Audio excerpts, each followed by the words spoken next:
탐구 대원들 덕분에 마지막 스톤 하나만 모으면 저는 우리 별로 돌아갈 수 있을 것 같습니다. 정말 아쉽네요. 그래요, 나도 아쉽습니다. 그런데 돌아가기 전에 개인적으로 좀 궁금한 것이 있어요. 여러분 혹시 지구의 생명체가 어떻게 탄생됐는지 알고 있나요? 글쎄요. 생각해본 적이 없는데요. 듣고 보니 정말 궁금하네요. 네, 사실 말이죠. 제가 이 지구로 여행 온 목적은 지구 생명체가 어떻게 탄생되었는지 그걸 좀 알아보려고 온 건데 아직 성공을 못했어요. 저희와 함께 알아봐요. 이번에는 성공할 수 있을 거예요. 그래요. 우리 탐구 대원들께서 적극적으로 도와만 주신다면 저는 마지막 스톤을 찾을 수 있을 것 같습니다. 탐구! 그럼 이번에는 생명체의 과거와 미래를 위해서 여행을 한번 해볼까? 네, 캡틴 리의 지시대로 생명체의 과거와 미래 여행을 떠나겠습니다.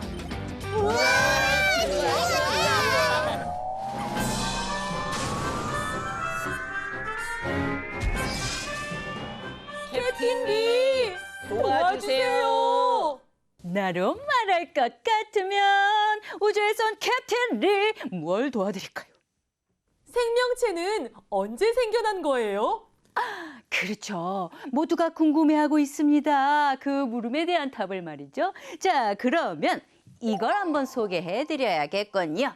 루카. 자, 루카라고 합니다. 이것이 무엇인고 하니 최초의 생명체로 추측되는 물질이 되겠습니다.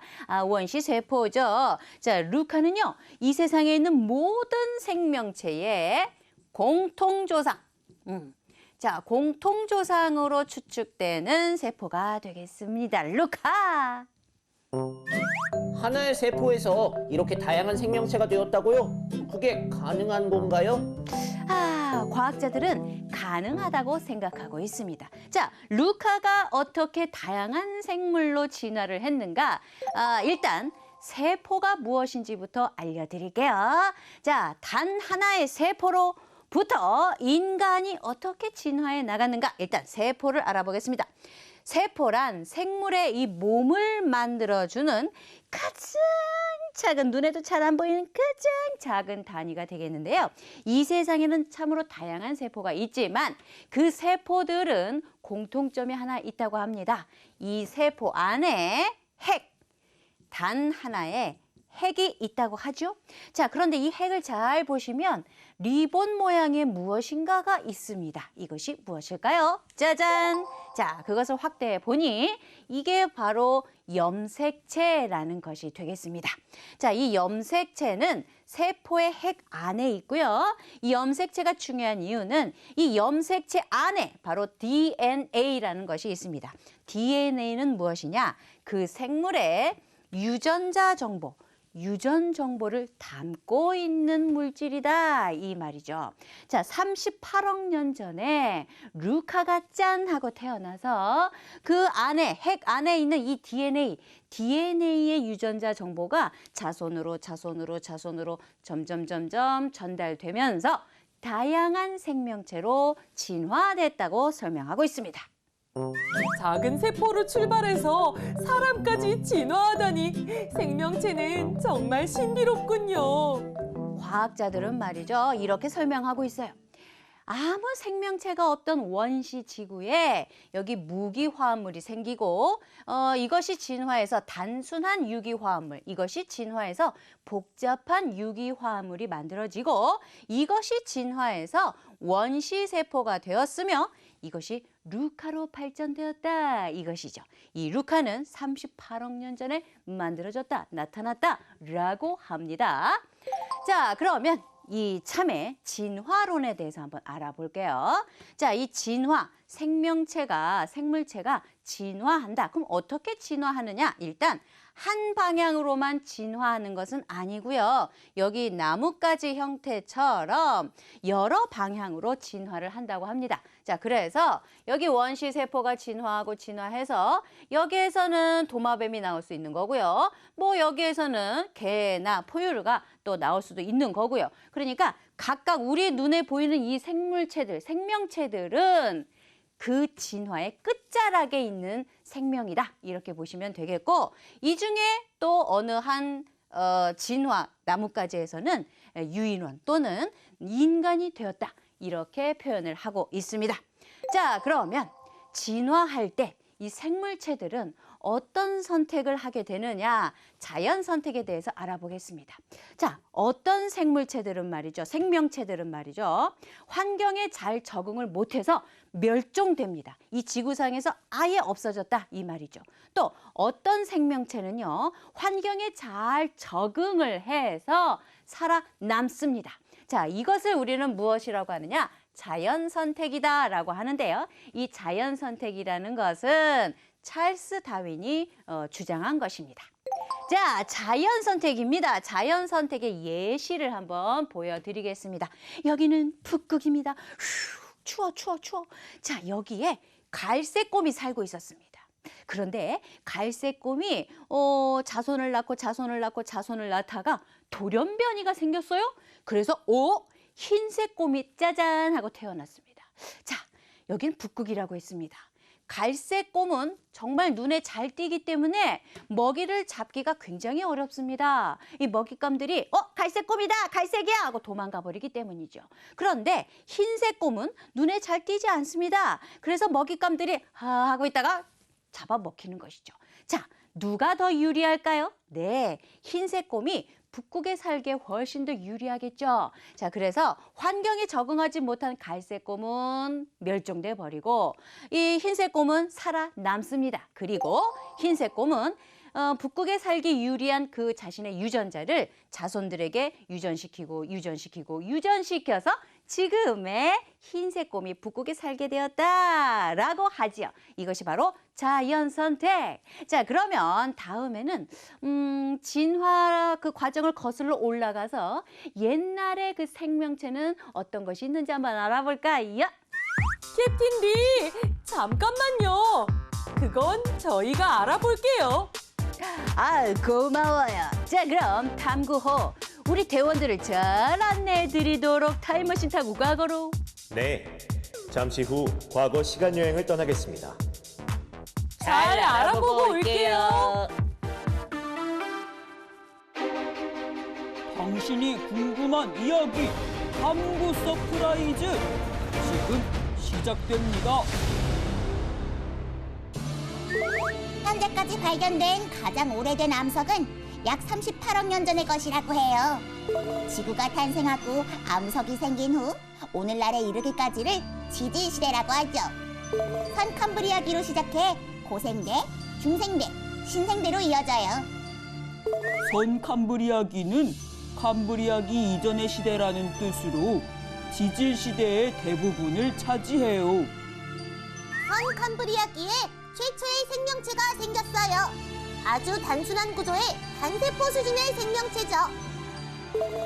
약 5억 4,100만 년 전부터 2억 5,200만 년 전까지를 고생대라고 해요.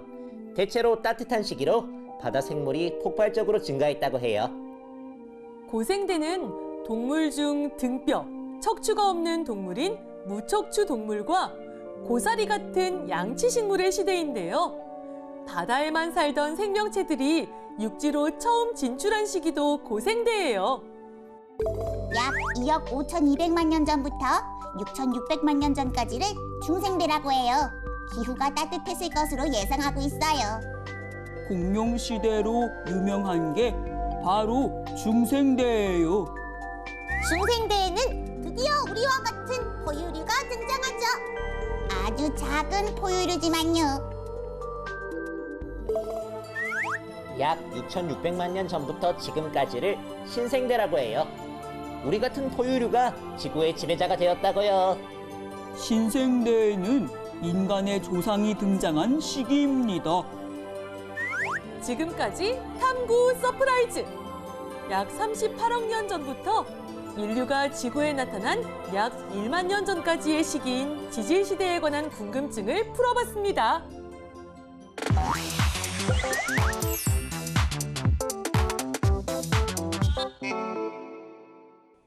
지질 시대 잘 알아보고 왔어요. 아우, 잘하셨습니다. 덕분에 많은 걸 알게 되었어요. 감사합니다. 그런데 또 궁금한 게 있어요. 아주 옛날에 공룡이 있었다는 사실을 어떻게 알 수 있는 건가요? 그건 말이죠. 확실한 증거가 있기 때문이죠.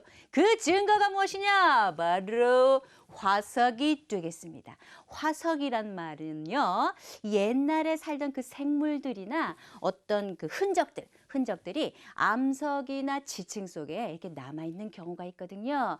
그것이 바로 화석인데, 화석을 실제로 볼 수 있는 자연사 박물관 소개해 드릴까요? 네, 좋아요. 네, 자, 그럼 가보죠.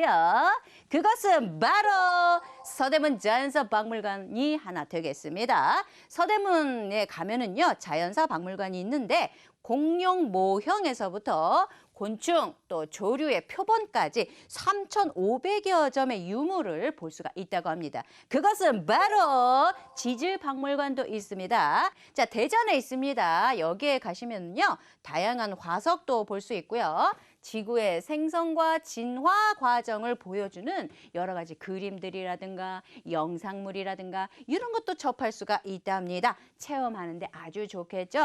그것은 바로 태백에 가면 고생대 자연사 박물관이 있다는 것. 자, 여기 태백에 여기 있습니다. 자, 고생대 지층 위에 건립됐답니다. 와우, 뜻이 있는 박물관이 되겠고요.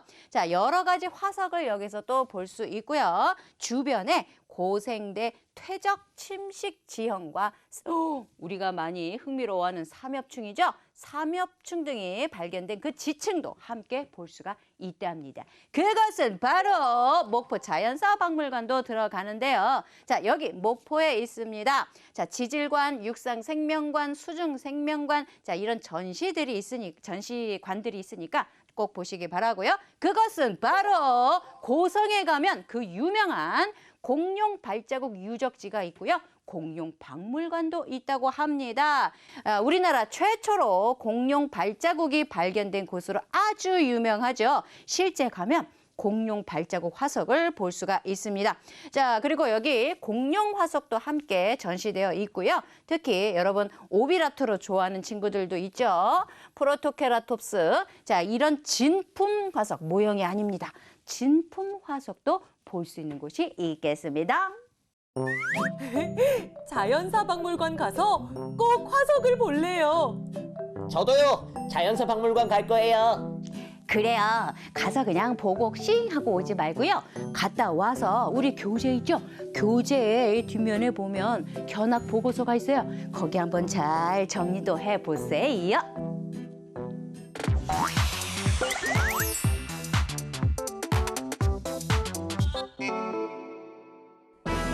탐구 미래뉴스 현장에 나와 있는 순호 기자입니다. 보시다시피 과학기술의 발달로 우리의 삶은 정말 달라졌는데요. 오늘 특별히 더욱 발전하는 기술로 앞으로 펼쳐질 세상을 미리 보여드리겠습니다. 그럼 지금부터 새로 등장하는 기술을 통해 펼쳐질 미래의 모습을 하나씩 들여다볼까요? 제가 소개할 미래 기술은 나노 기술과 유전 기술을 이용한 치료인데요. 병원에서는 나노 로봇을 이용하여 병균이나 암세포를 없애고 유전자 정보를 치료에 활용합니다. 다음 미래 기술은 딥페이크인데요. 특정 인물의 얼굴을 인공지능 기술을 사용하여 특정한 영상에 합성해요. 진짜와 구분하기 어렵죠. 이렇게 정교하여 영화나 드라마 등을 더 멋지고 재밌게 만들지만 가짜 뉴스에 악용되는 문제도 있어요. 미래에는 우주 탐사가 가능한데요. 많은 민간 우주 기업들이 여러 번 사용할 수 있는 로켓을 개발하고 있어요. 그러면 우주 탐사 비용이 줄어들어 달과 화성 탐사는 더 활발해질 거예요. 달이나 화성에도 사람이 살 수 있도록 기지를 건설할 수 있지 않을까요? 우주 탐사뿐만이 아니겠죠. 민간 우주여행도 가능합니다. 민간 우주여행, 우주 탐사 비용이 적어지면서 일반인도 우주여행을 할 수 있는 길이 열리고 있어요. 대기권 밖 무중력 체험을 하고 우주 호텔에서 지구를 보며 저녁 식사도 해요. 미래에는 자율주행 자동차를 타고 다닐 수 있겠죠? 사람이 운전하지 않아도 자동차 스스로 위치를 파악하고 장애물, 신호를 감지하여 목표 지점까지 운행합니다. 다음으로 살펴볼 미래 기술은 핵융합 발전인데요. 태양과 같은 별이 에너지를 만드는 방법이에요. 원료를 바다에서 쉽게 구할 수 있고 방사능이나 환경 오염이 적어 미래 에너지 기술로 기대하고 있습니다. 미래에는 원거리 무선 충전이 가능한데요. 지금의 휴대전화 무선 충전 기술을 넘어 먼 거리에서도 무선 충전이 가능해져요. 집에서 쓰는 가전제품에 전선이 없어지고 도로에도 이 기술을 이용하여 자동차는 충전을 하며 다닐 수 있습니다. 미래는 인공지능을 탑재한 로봇이 집안일을 대신해주고 비서처럼 일해요. 스스로 생각하고 사람과 감정을 나누기도 해요. 이렇게 더욱 실제와 같은 가상현실 기술로 현실과 가상현실의 경계가 허물어져요. 많은 사람들이 가상현실 세상에 연결되어 눈으로 보는 것뿐 아니라 손의 감각, 냄새, 맛, 생각까지 공유할 수 있게 될 거라고 합니다. 지금까지 미래의 다양한 모습을 전했는데요. 어떠셨어요? 앞으로 펼쳐질 세상, 여러분이 꿈꾸고 그 꿈을 향해 도전할수록 정말 많이 달라질 수 있는 거겠죠?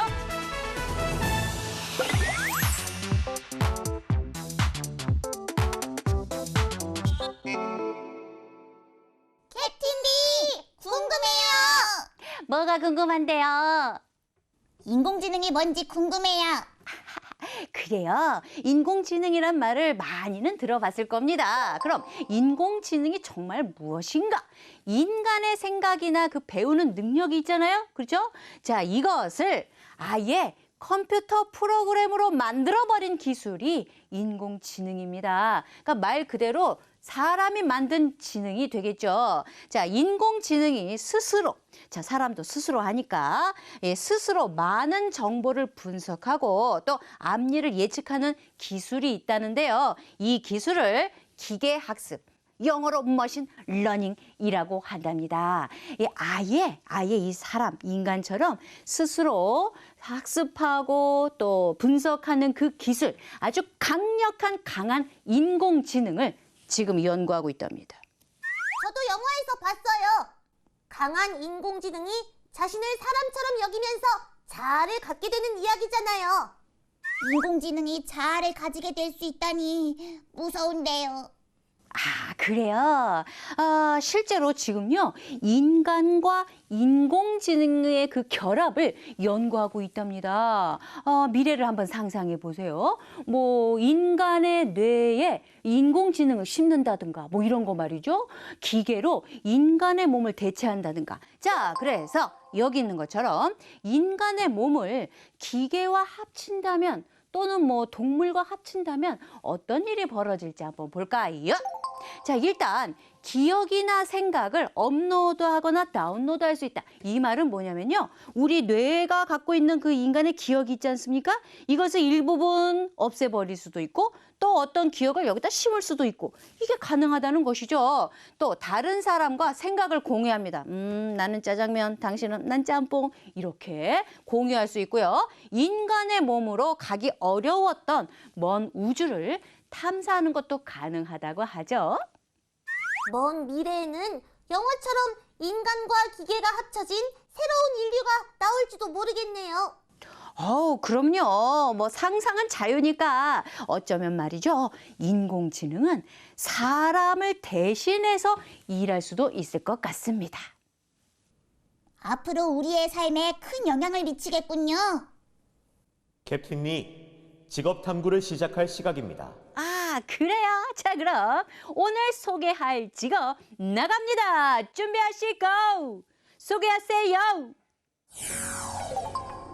저처럼 인공지능 기술자는 기존 지식을 스스로 학습하여 사람처럼 생각하고 결정하는 기술을 개발해요.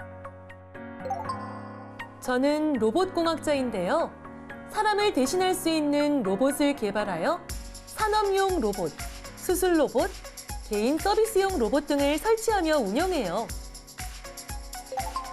신재생에너지 전문가는요, 태양광, 풍력, 지열, 바이오 에너지 등 신재생에너지를 이용하여 전기를 생산하고 공급하는 장비를 개발하고 관리해요.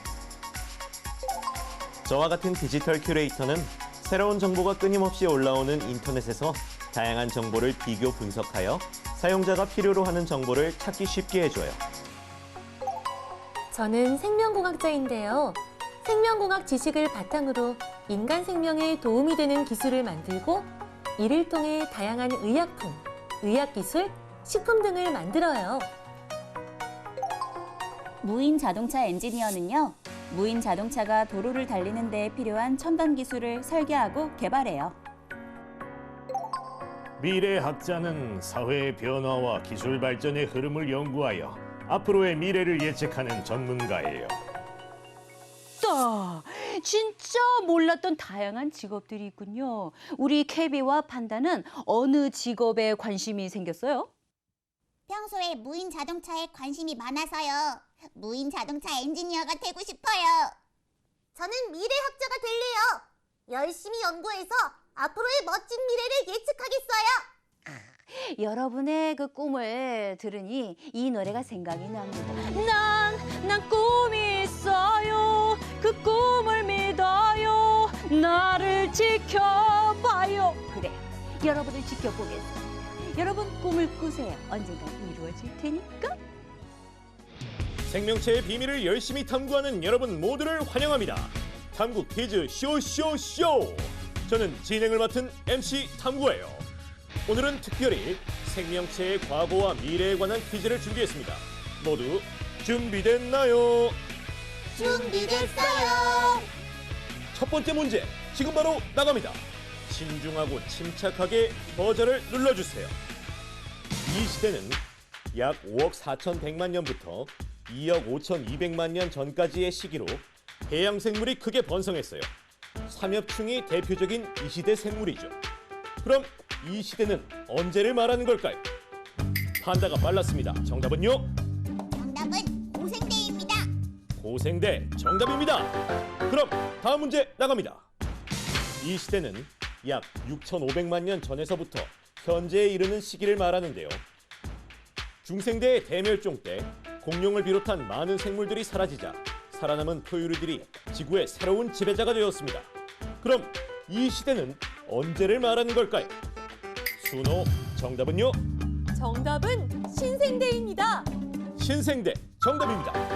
그럼 계속해서 다음 문제 나갑니다. 약 40만 년 전에 이르러 이 인류가 나타났는데요. 지혜가 있는 사람이라는 뜻의 이 인류는 동물 가죽으로 옷을 만들어 입어 추위를 피했고 나무와 부싯돌 등으로 여러 가지 정교한 도구도 만들었습니다. 그럼 이 인류를 무엇이라고 할까요? 라프도가 신중하게 버저를 눌렀네요. 정답은요? 정답은 호모 사피엔스입니다. 호모 사피엔스 정답입니다. 그럼 다음 문제 나갑니다. 이 기술은 컴퓨터가 인간처럼 생각하고 학습하고 판단하여 스스로 행동하도록 만드는 기술을 말하는데요. 우리 사회 여러 곳에 쓰이며 사람이 하는 많은 일을 대신할 거라는 예상을 하고 있습니다. 그럼 이 기술은 무엇일까요? 데비 정답은요? 정답은 인공지능입니다. 인공지능 정답입니다. 탐구 퀴즈쇼 도전자들이 팽팽하게 맞서고 있는 가운데 과연 누가 탐구 퀴즈왕이 될까요? 마지막 문제 지금 바로 나갑니다. 이 자동차는 운전자가 차량을 조작하지 않아도 스스로 움직이는 자동차를 말하는데요. 스스로 위치를 파악하고 장애물, 신호를 감지하여 목표 지점까지 운행할 수 있습니다. 그럼 이 자동차는 무엇일까요? 워프 정답은요? 정답은 자율주행 자동차입니다. 자율주행 자동차 정답입니다. 정말 놀랍게도 도전자 모두가 탐구 퀴즈왕이 됐습니다. 혜진이 덕분입니다. 고마워요, 개띠님. 모든 영광을 캡틴리에게 돌리는군요. 정말 잘했어요. 모두 축하합니다. 오늘 특별히 탐구 토론의 진행을 맡은 MC 나는야 우주에선 캡틴 리가 되겠습니다. 자, 오늘 토론은 이겁니다. 탐구 토론. 인공지능의 활용. 과연 인간에게 도움이 될 것이냐? 아니면 위협이 될 것이냐? 여기에 대한 찬반 토론을 펼쳐보도록 하겠습니다. 먼저 찬성 의견 들어볼까요? 인공지능의 활용! 찬성합니다. 인공지능 로봇이 위험한 일을 사람 대신 해줄 수도 있고 더 정교한 일도 할 수 있어요. 인공지능이 사람이 미처 발견하지 못한 새로운 사실을 발견할 수도 있어요. 많은 직업이 사라지지만 인공지능을 개발하거나 관리하는 새로운 직업 역시 생겨날 거예요. 아하, 이 찬성 의견을 잘 들어보니까 인공지능이 발달하게 된다면 이 세상은 더욱더 편한 세상이 될 것 같은데 말이죠. 그런데 과연 좋은 것만 있을까요? 이번엔 반대 의견 들어보겠습니다. 인공지능의 활용! 반대합니다. 인공지능이 나쁜 마음을 먹은 사람의 생각을 따라해서 범죄를 일으키거나 사람을 해칠 수도 있어요. 스스로 학습하는 걸 넘어 생각하고 판단하는 수준까지 발전하면 예상하지 못한 위험한 일이 일어날 수 있어요. 아니 케비, 아까는 분명히 찬성 의견이었는데 왜 또 반대로 생각이 바뀌었어요? 한다와 워프 주장을 들으니까요. 연구원이나 인공지능 관리자 등 몇몇 직업 외에는 많은 일자리가 사라질 것 같다는 생각이 들어서요. 아, 그랬군요. 그러고 보니까 인공지능의 활용에 대해서 무조건 찬성, 또 무조건 반대, 뭐 이럴 상황은 아닌 것 같습니다. 자, 여러분은 어떠십니까? 인공지능을 계속 발전시켜야 된다? 아니다. 위험한 것이 있을 것이다. 뭐 자신의 의견 까닭이 있겠죠? 그것을 정리해서 한번 적어보시기 바랍니다. 캡틴리, 많이 아쉽지만 지구 여행을 마무리하고 다시 우주로 떠날 시각입니다. 정말 탐구 대원들 덕에 저는 마지막 스톤까지 다 찾고 드디어 우리 별로 떠날 수 있게 되었습니다. 정말 고마워요. 앞으로 우주와 지구에 관한 궁금증은 어떻게 해결해요? 여러분이 내 몫까지 다 해낼 테니까 난 걱정하지 않아요. 저희가 어떡해요? 그래요, 너무 걱정하지 말아요. 우리 함께 탐구합시다. 자, 대원들, 여러분이 꼭 잘 탐구를 할 수 있을 겁니다. 이 캡틴이 반드시 다시 돌아올 테니까 잘 부탁해요. 그동안 우주와 지구의 다양한 이야기를 전해줘서 고마웠어요. 다음에 또 지구로 여행 오세요. 나는요 우주에서 캡틴 리가 아닙니까? 그리고 저에게는 어느 시대나 어느 곳이든 다 갈 수 있는 탐구호가 있지 않습니까? 반드시 이 지구로 놀러 올게요. 이제는 우리가